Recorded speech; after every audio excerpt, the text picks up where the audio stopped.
السلام علیکم۔ آج کی میری یہ ویڈیو کسی کی زندگی پر بیتی ایک سچی اور سبق آموز کہانی ہے۔ ویڈیو شروع ہونے سے پہلے میرے YouTube channel daily night story کو سبسکرائب کر کے بیل نوٹیفیکیشن کو آن کر دیں تاکہ آپ کو ملتی رہے تمام چینل اپڈیٹس۔ آپ میری ویڈیوز کو زیادہ سے زیادہ شیئر کر سکتے ہیں۔ اب آپ مجھے فیس بک، ٹویٹر اور انسٹاگرام پر بھی فالو کر سکتے ہیں۔ شکریہ۔ تو آئیے سنتے ہیں حقیقت پر مبنی ایک کہانی، خوبصورت چڑیل۔ ایک سفید سایہ میری طرف آ رہا تھا۔ قریب آیا تو میں نے دیکھا کہ وہ ثنا ہی ہے۔ انہوں نے بہت معصوم صورت بنائی ہوئی تھی اور مجھ سے معافی مانگنے لگی۔ سفیر بھائی، مجھے معاف کر دو۔ میں جتنا چاہتی ہوں، میرا وعدہ ہے آئندہ میں کسی کو کوئی نقصان نہیں پہنچاؤں گی۔ کافی دیر کھڑی رہی، پھر خاموش اور مایوس ہو کر چلی گئی۔ کچھ دیر بعد خاموشی رہی، پھر پیر بابا میرے سامنے آئے اور انہوں نے کہا، بیٹا اس کو معاف کر دو، وہ تم سے معافی مانگ رہی ہے۔ اس کی یہ سزا بہت ہے کہ سب کے سامنے اس کا چہرہ بے نقاب ہو گیا ہے۔ میں پیر بابا کی بات کرنے ہی والا تھا کہ میرے کانوں میں آواز آئی، یہ سب نظر کا دھوکہ ہے، یہ میں نہیں ہوں، تم اپنا عمل جاری رکھو۔ پھر وہ پیر بابا بھی وہیں چلے گئے۔ میں اسی چکر میں تھا کہ یہ چلہ کس طرح پورا ہو۔ صبح ہونے سے پہلے قبرستان ایک شور سے جاگ اٹھا۔ قبروں سے مردے نکلے، درخت ٹوٹنے لگے، پرندے بے چین ہو کر ہوا میں اڑ رہے تھے۔ کچھ درختوں کو آگ لگ گئی۔ جس قبر پر میں بیٹھا تھا وہ بھی مسلسل تڑپ ہی رہی تھی اور مجھے اپنا عمل کرنے میں مشکل ہو رہی تھی۔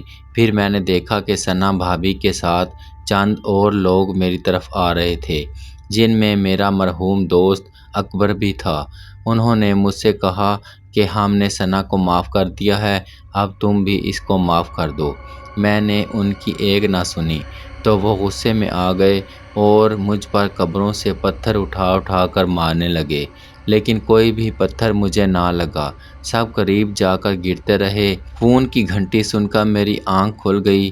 کمرے میں روشنی نہیں تھی، شاید ہمیشہ کی طرح آج بھی بجلی نہیں تھی۔ کمرے میں کھڑکی کے ذریعے چاند کی چاندنی داخل ہو رہی تھی، جس کی وجہ سے میں اپنا فون تلاش کر سکا۔ فون میں نے جلدی سے کان کے ساتھ لگایا۔ ہیلو، السلام علیکم۔ بچاؤ بچاؤ، مجھے بچاؤ، خدا کے لیے میری مدد کرو۔ جی کون؟ رات کے اس ٹائم کون ہو تم مجھے تنگ کرنے والے؟ میں ہوں تمہارا دوست اکبر۔ ہاں اکبر، کیا بات ہے؟ کیوں رو رہے ہو؟ یار وہ مجھے مار دے گی، میرا خون پی جائے گی، وہ میری طرف آ رہی ہے۔ کون کون تم کو مار دے گی؟ ہیلو ہیلو اکبر، لیکن کوئی جواب نہ آیا۔ میں نے خود اکبر کا نمبر ڈائل کیا، لیکن دوسری طرف سے کوئی جواب نہ وصول ہوا۔ میں اچانک اس کی باتوں سے پریشان ہو گیا تھا۔ اکبر کی نئی شادی ہوئی تھی، وہ میرے ساتھ بینک میں کام کرتا تھا، ہم بہت اچھے دوست تھے۔ میرا نام سفیر حسین ہے اور میں ایک غیر شادی شدہ ہوں اور آزاد فطرت کا مالک ہوں۔ میں نے الماری سے اپنا ریوالور نکالا اور اکبر کی گھر کی طرف چل دیا۔ اکبر کا گھر کم آبادی والے علاقے میں تھا۔ گھر کے پاس ایک نہر گزر رہی تھی اور اس کے پار ایک قبرستان تھا۔ جلد ہی میں اس کے گھر پہنچ گیا۔ اس کا گھر 3 کمرے پر مشتمل تھا۔ 2 کمرے، ایک باورچی خانہ اور چھوٹا سا صحن تھا، جس میں ایک بڑا پرانا کیکر کا درخت تھا، جس کے اوپر بہت سے پرندوں کے گھونسلے بنے ہوئے تھے۔ صحن سے ہوتے ہوئے میں نے کیکر کے درخت پر نظر ڈالی۔ پرندے خاموشی سے اپنے گھونسلوں میں دب کر آرام کر رہے تھے۔ حویلی کا دروازہ ہمیشہ کی طرح کھلا ہی تھا، لیکن کمرے اندر سے بند تھے۔ میں نے کافی دیر دستک دی، لیکن کوئی جواب نہ ملا۔ مجھے کھڑکی کا خیال آیا جو نہر والی سائڈ پر تھی۔ میں حویلی کی پچھلی طرف گیا۔ میں یہ دیکھ کر حیران رہ گیا، کھڑکی کھلی تھی اور کھڑکی کے اوپر تازے خون کے نشان تھے۔ میں کھڑکی کے ذریعے اندر گیا۔ اب بجلی آ چکی تھی۔ میں نے بلب جلایا تو میرے رونگٹے کھڑے ہو گئے۔ اکبر بیڈ کے نیچے خون میں لپٹا ہوا پڑا تھا اور بھابھی کا کوئی نام و نشان نہیں تھا۔ میں نے اکبر کو چیک کیا تو وہ اس دنیا کو چھوڑ چکا تھا کہ اچانک میری نظر خون کے دھبوں پر پڑی جو کسی کے ننگے پاؤں کے تھے۔ یعنی کوئی کمرے سے کھڑکی کی طرف سے باہر گیا تھا اور خون کے نشان اس کے پاؤں کے ذریعے فرش پر بنے ہوئے تھے۔ میں نے پہلے گھر کی تلاشی لی لیکن بھابھی کا کوئی پتہ نہ چلا، لیکن وہ قاتل ہو سکتا ہے بھابھی کو ساتھ لے گیا ہوگا۔ میں نے پاؤں کے نشانوں کا پیچھا کرنے کا فیصلہ کیا اور کھڑکی کے ذریعے باہر آ گیا، لیکن میں نے تھانے کال کر دی تھی اور سب حقیقت بتا دی تھی۔ پاؤں کے نشان ٹارچ کی روشنی میں بہت واضح نظر آ رہے تھے، لیکن یہ کیا نشان تو نہر میں جا رہے تھے، یعنی قاتل نے نہر پار کی تھی، پر میں نہر پار نہیں کر سکتا تھا، اس لیے میں نے 1 کلومیٹر لمبا چکر نہر سے ہو کر لگایا اور پھر نہر کی دوسری جانب ان پاؤں کے نشان تلاش کرنے لگا۔ جلد ہی تازے پاؤں کے نشان مل گئے، یہ نشان قبرستان کی طرف جا رہے تھے۔ مجھے قبرستان سے ڈر لگتا ہے کہ اچانک میرے کانوں میں پولیس کی گاڑی کی آواز آنے کا شور سنائی دیا، تو میں واپس اکبر کے گھر کی طرف چل دیا۔ میں نے اپنا تعارف کروایا اور بتایا کہ یہ نشان قبرستان میں جا رہے ہیں۔ میں قبرستان میں اکیلا نہیں جا سکتا، اگر آپ نے ساتھ چلنا ہے تو چلو، کیونکہ وہ قاتل بھابھی کو قبرستان کی طرف لے گیا ہے۔ انسپکٹر نے اپنے ساتھ 2 آدمی لیے اور باقی وہاں شواہد اکٹھا کرنے لگے۔ ہم قبرستان میں داخل ہو گئے تھے۔ قبرستان بہت ہی قدیمی معلوم پڑتا تھا۔ میں نے پہلے اس قبرستان میں نہیں آیا تھا۔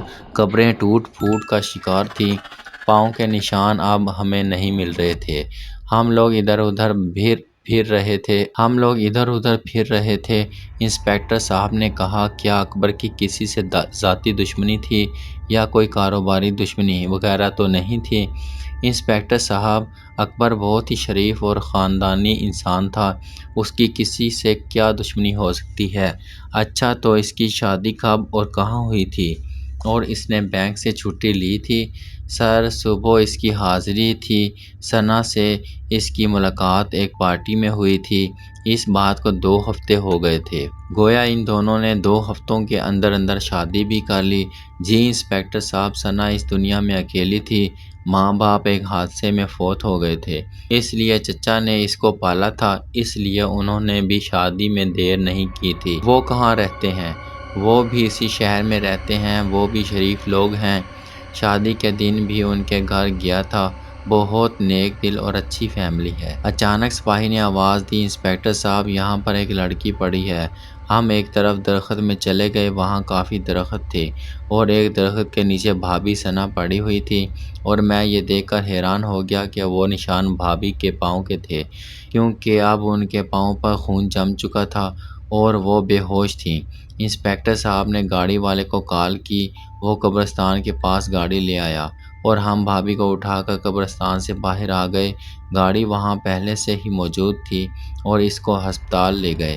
بھابھی کافی دیر سے بے ہوش تھی اور وہ بتا سکتی تھی کہ اکبر کا قاتل کون ہے اور وہ قبرستان میں کیسے آئی ہے۔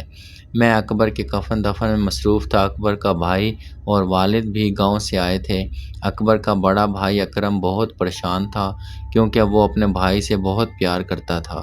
والد کا بھی بہت برا حال تھا، وہ تو اکبر کی ضد کے پیچھے خاموش تھا۔ اکبر ہی ضد کر کے شہر آیا تھا اور بینک میں ملازم ہو گیا تھا۔ شادی بھی اسی نے اپنی پسند سے کی تھی۔ ثنا بھابھی پر بہت شک کر رہے تھے، طرح طرح کی باتیں کر رہے تھے۔ شادی کو تو کچھ دن ہی ہوئے تھے اور ابھی تک اکبر کی چھٹی بھی ختم نہیں ہوئی تھی، تو ثنا بھابھی پر شک کس طرح کیا جا سکتا تھا؟ کیونکہ جب تک آپ نے کسی سے ملتے جلتے نہیں دیکھا، آپ کو کیسے معلوم ہوگا کہ وہ کون ہے اور اس کی طبیعت کیسی ہے؟ آج اس واقعے کو 3 دن ہو گئے ہیں، بھابھی ابھی تک بے ہوش تھی اور قاتل کا کوئی سراغ نہیں مل رہا تھا۔ میں بینک سے واپس پر ہسپتال کا چکر لگاتا تھا۔ اکرم بھائی اور اکبر کی والدہ ہسپتال میں ہی تھی۔ ان کو پتہ تھا کہ بھائی وہ ذریعہ ہے جس کے ذریعے ہم قاتل تک پہنچ سکتے ہیں۔ پولیس کے 2 آدمی بھی ہر وقت ڈیوٹی پر ہوتے تھے۔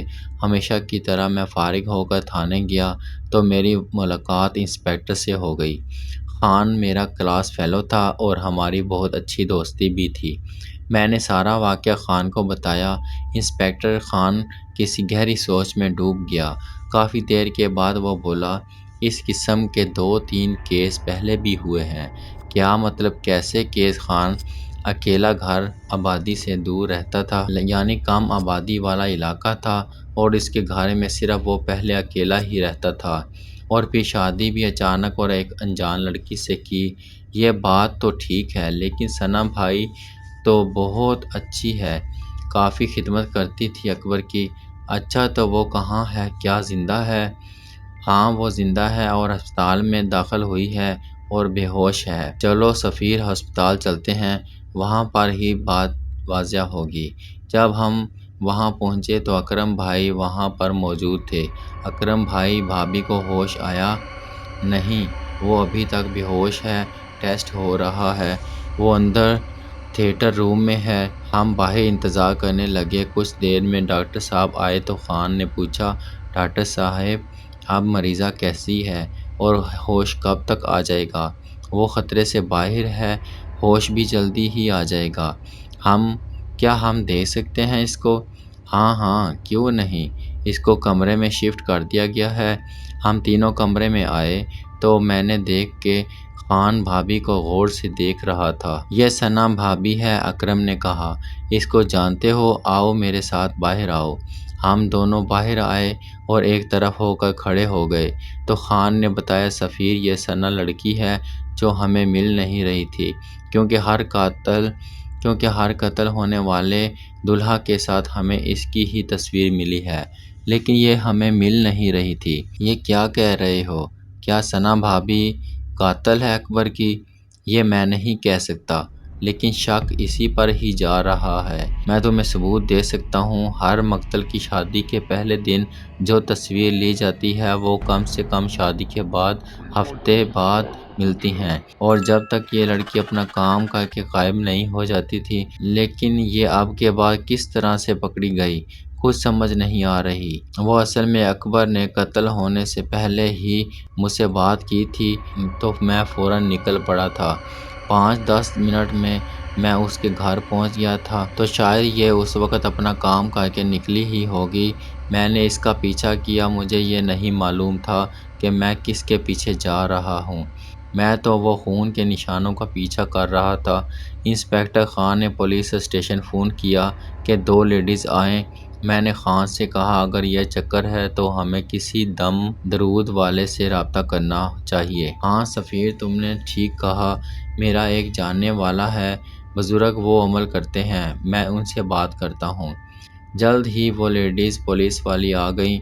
ہم دونوں اس بزرگ کے پاس چلے گئے۔ بزرگ کا نام پیر بابا شاہ منور تھا۔ وہ بہت نیک بزرگ تھے۔ ان کے آستانہ ہر وقت ہجوم ہوتا تھا، ہر وقت کوئی نہ کوئی آپ کی خدمت میں موجود ہوتا تھا۔ خیر ہم نے پہلے کال کی تھی، اس لیے وہ ہمارا منتظر تھا۔ میں نے انسپکٹر صاحب سے ساری بات حقیقت پیر بابا کو بتا دی۔ پیر بابا نے آنکھیں بند کر لیں اور وہ عمل منہ میں پڑھ رہے تھے۔ اچھا تو آپ لوگ کیا چاہتے ہو، اس لڑکی کی حقیقت، یا اس کو خاتمہ کرنا چاہتے ہو، یا پھر کوئی سخت سزا دینا چاہتے ہو؟ پیر بابا آپ ہمیں پہلے تو یہ بتائیں کہ وہ کون ہے اور وہ ایسا کیوں کر رہی ہے؟ وہ مکمل انسان نہیں ہے اور نہ ہی مکمل چڑیل ہے، وہ ایک انسان اور چڑیل کے ملاپ سے پیدا ہوئی ہے، یعنی چڑیل کی بیٹی ہے۔ اس کا انسان باپ اس کو چھوڑ کر چلا گیا تھا، جس کو اس کی چڑیل ماں نے مار دیا تھا، اور اس کی ماں چڑیل کو ایک ہندو نے چلہ کاٹ کر اپنی قید میں کر لیا تھا، تو اس کی پرورش انسانوں میں ہوئی تھی۔ اس کے چچا نے اس کو پالا تھا، چچا اس کی حقیقت سے نامعلوم تھا، اس کو ابھی تک اس کے بارے میں نہیں پتا۔ جب وہ اس لڑکی کی بار بار شادی کروا رہے ہیں تو ان کو شک نہیں ہو رہا؟ آپ لوگوں نے دیکھ لیا ہوگا کہ وہ چڑیل کی بیٹی بہت معصوم اور بھولی بھالی صورت لے کر پیدا ہوئی ہے، ہر کوئی اس پر اعتماد کر لیتا ہے اور وہ اپنا شکار خود ہی تلاش کرتی ہے۔ 3-4 دن وہ اپنی خوراک بوجھتی ہے، پھر اس کی چڑیل آتما جاگ جاتی ہے تو وہ اپنے شوہر کا خون پی جاتی ہے اور ہفتوں کے لیے غائب ہو جاتی ہے۔ جب اس کے چچا کو اس حادثے کا پتہ چلتا ہے تو وہ بیچارہ اس کی تلاش میں تھانے، ہسپتالوں میں، ریلوے اسٹیشن اور نہ جانے کہاں کہاں تلاش کرتا ہے۔ جب وہ ملتی ہے تو ایک کہانی سناتی ہے اور اپنے معصوم چہرے کا فائدہ اٹھا کر کچھ ہفتے گھر میں آرام کرتی ہے اور پھر تازہ دم ہو کر شکار کی تلاش شروع کرتی ہے۔ تو کیا ہر بار چچا اس کو جہیز دیتا ہے؟ لیکن پیر بابا اس بار وہ پکڑی کیسے گئی اور وہ اب تک بے ہوش کیوں ہے؟ میں نے پہلے ہی بتایا تھا کہ وہ چڑیل کی بیٹی ہے، لیکن اس کے اندر انسان کا بھی خون ہے، اس لیے وہ کمزور اور تھکاوٹ بھی محسوس کرتی ہے۔ اس رات جب اپنا شکار کر کے قبرستان کی طرف جا رہی تھی تو اسے نہر بھی پار کرنا پڑی تھی۔ اس کو معلوم ہو گیا تھا کہ کوئی اس کا پیچھا کر رہا ہے، اس لیے جلدی وہ اس درخت سے ٹکرا گئی اور بے ہوش ہو گئی، کیونکہ اب اس پر تھکاوٹ طاری ہو گئی تھی۔ اب ہمیں کیا کرنا چاہیے؟ آپ اس کے ساتھ کیا کرنا چاہتے ہیں؟ اس کو زندہ رکھ کر سزا دینا چاہتے ہو یا اس کو ختم کرنا چاہتے ہو؟ کیا پیر بابا اس پر گولی اثر کر سکتی ہے؟ ہاں کرے گی، لیکن یہ ضروری نہیں کہ اس کی موت اس گولی سے واقع ہو جائے۔ اس کو مارنے کے لیے اسی قبرستان میں 3 دن کا چلہ کاٹنا ہوگا، جس کے بعد اس چڑیل کی بیٹی میں چڑیل والی طاقت آ جائے گی۔ اس کے بعد آپ جو سزا دینا چاہو وہ اس کو سزا سے تکلیف اٹھائے گی اور آئندہ ہو سکتا ہے کہ وہ یہ غلط کام نہ کرے، ہمیشہ کے لیے چھوڑ دے۔ اب چلے کے لیے کوئی آدمی تلاش کرو، میں تو پہلے ہی 1 سال والا چلہ کاٹ رہا ہوں جو آدھی رات کا ہے، تو پہلے رات کسی پرانی قبر پر بیٹھ کر کرنا ہوگا۔ میں تیار ہوں۔ اس نے میرے دوست کو مارا ہے اور نہ جانے کتنے لوگوں کو شکار بنایا ہے۔ ٹھیک ہے سفیر بیٹا، یہ لو ستو کے دانے، کسی پرانی قبر پر بیٹھ کر ان دانوں پر چلہ کرنا ہے اور حصار سے باہر نہیں آنا۔ کچھ بھی ہو جائے، چاہے میری آواز آئے یا میں خود ہی آؤں یا تمہارا دوست اکبر بھی آ جائے، تم نے کسی کی کسی بات پر عمل نہیں کرنا، بس میرا بتایا ہوا عمل کرتے رہنا اور دن میں کسی سے کوئی بات نہیں کرنا۔ بینک سے چھٹی لے لو۔ میں نے پیر بابا کی بات مان لی، لیکن میرا دل تسلیم نہیں کر رہا تھا کہ بھابھی ایک بے رحم قاتل ہو سکتی ہے اور وہ ایک چڑیل کی بیٹی ہے۔ رات کا وقت تھا، فون کی گھنٹی سن کر میری آنکھ کھل گئی تو یہ اطلاع ملی کہ بھابھی ثنا ہسپتال سے فرار ہونے میں کامیاب ہو گئی ہے۔ اس بارے میں اور کچھ معلوم نہ ہوا۔ میں نے اسی وقت انسپکٹر سے بات کی تو اس نے کہا سفیر بھائی اب وہ چلہ کرنا ہی ضرور کرنا ہوگا۔ سفیر بھائی اب وہ چلہ کرنا ہے اور ضرور کرنا ہوگا، خدا نہ کرے وہ کوئی کام کر دے اور کسی کی جان چلی جائے۔ صبح ہوتے ہی بینک گیا اور بینک سے 5 چھٹیاں لیں اور انسپکٹر کان کے پاس گیا۔ میں پولیس اسٹیشن چلا گیا، وہ میرا انتظار کر رہا تھا۔ ہاں تو چھٹی لے لی ہے؟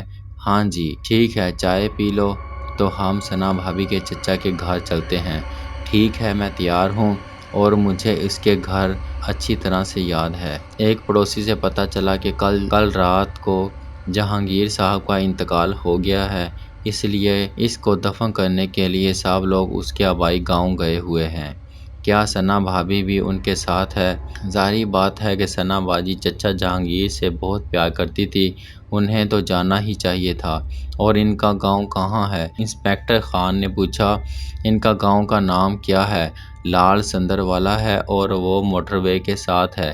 فیصل آباد سے کچھ پہلے ہی ہم سب سے پہلے پیر بابا کے پاس گئے تو انہوں نے کہا اس بات کا فائدہ اٹھا لو سفیر، تم اپنا چلہ آج رات سے شروع کر لو، اور انسپکٹر خان تم بے شک اس کے پیچھے گاؤں چلے جاؤ، اگر وہ وہاں نہیں ہے تو ملتی یا وہاں سے غائب ہوتی ہے تو مجھے اطلاع دینا، میں پھر عمل سے پتہ کروں گا کہ وہ کہاں ہے۔ ٹھیک ہے پیر بابا، جس طرح سے آپ کا حکم۔ پھر میں قبرستان چلا گیا اور رات کے لیے جگہ تلاش کرنے لگا۔ جلد ہی مجھے ایک پرانے درخت کے پاس ایک پرانی قبر مل گئی۔ میں اس پر نشان لگا کر آ گیا اور کھانا کھا کر سو گیا تھا۔ میری آنکھ شام کو 5 بجے کھلی، ابھی اندھیرا ہونے ہی والا تھا کہ کچھ دیر باقی تھا۔ میں اپنی جگہ پر پہنچ گیا تھا، وہاں پر میں نے حصار کھینچا تو میں اس قبر پر بیٹھ گیا اور چلہ شروع کر دیا۔ پہلی رات سکون سے گزری۔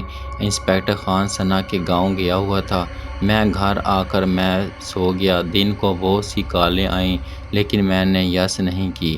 شام 5 بجے کے قریب میں اٹھا اور کھانا وغیرہ کھایا اور قبرستان کی طرف چل دیا۔ اپنی جگہ پر پہنچ کر میں بیٹھ گیا۔ آج موسم بھی خراب معلوم ہوتا تھا، چاند کا کوئی نام و نشان نہ تھا۔ ہوا تیز سے تیز ہوتی جا رہی تھی اور مجھے چلا کرنے میں مشکل ہو رہی تھی۔ میں حیران تھا کہ جب میں گھر سے نکلا تو موسم صاف تھا، لیکن جب قبرستان میں قدم رکھا تو موسم خراب ہو گیا۔ خیر، میں علم کرنے لگا کہ آسمان پر بجلی چمکی اور بادل شور کرنے لگا۔ ہوائیں تیز تیز چلنے لگیں، بہت زیادہ شور ہو رہا تھا۔ مجھے عمل کرنے میں مشکل تو ہو رہی تھی۔ کچھ دیر میں بارش شروع ہو گئی، لیکن یہ کیا بارش حصار کے باہر ہو رہی تھی اور جس جگہ میں تھا وہاں کوئی اثر نہ ہو رہا تھا۔ بادل خوب برس رہے تھے، ہر طرف پانی ہی پانی ہو گیا، لیکن حیران کرنے والی بات یہ تھی کہ پانی کا ایک قطرہ بھی میرے قریب نہیں آ رہا تھا۔ موسم اب صاف تھا، چاند نظر آ رہا تھا اور چاندنی ہر چیز کو منور کر رہی تھی۔ بادل کا شور تھم چکا تھا اور اب مکمل خاموشی تھی۔ میں نے اپنا عمل جاری رکھا۔ صبح ہونے سے پہلے مجھے انسپکٹر خان اپنے پاس آتا ہوا نظر آیا۔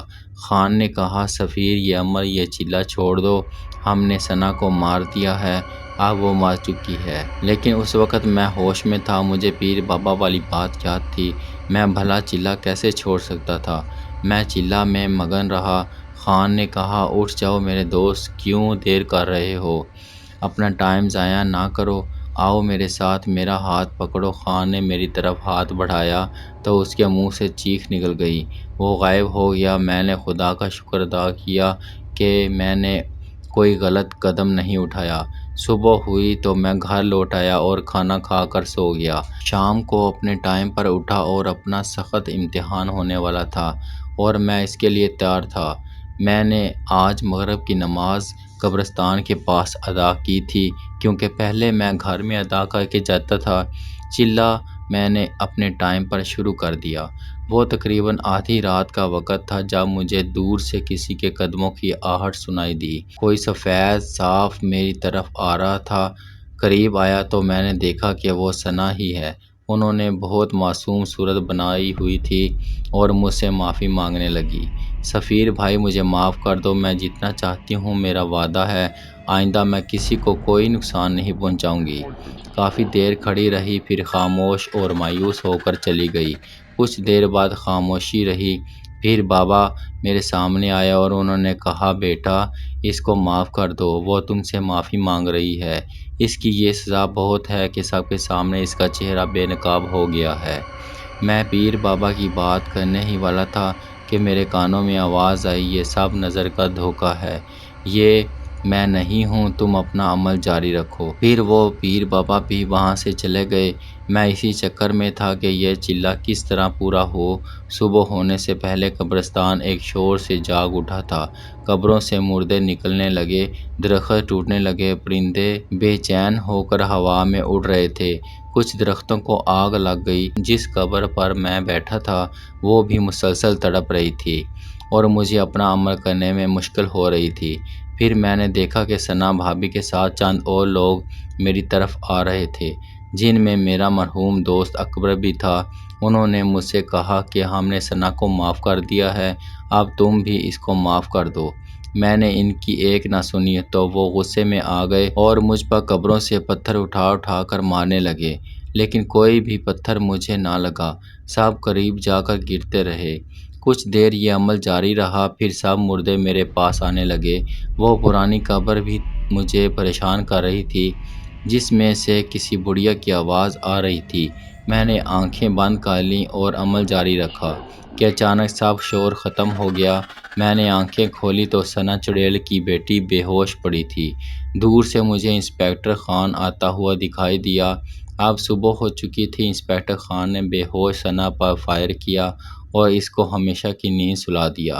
میں حصار سے باہر نکلا۔ ہم نے ثنا کی لاش کو تابوت میں بند کر کے بغیر جنازے اور غسل کے ہی دفن کر دیا، کیونکہ وہ نہ مسلمان تھی اور نہ پوری انسان تھی، وہ تو چڑیل کی بچی تھی۔ مجھے آج بھی اکبر کی یاد آتی ہے۔ اس واقعے کو 10 سال ہو گئے ہیں۔ قارئین کرام، کیسی لگی میری کہانی؟ اپنے رائے سے مجھے ضرور نوازیے گا۔ شکریہ۔ اب تجھے روز یاد نہ کروں تو جسم ٹوٹ سا جاتا ہے امر، ایک عمر ہو گئی تیری یاد کا نشہ کرتے کرتے۔ Thank you. چینل کو سبسکرائب کریں اور دوستوں سے شیئر کریں۔ شکریہ۔ اللہ حافظ۔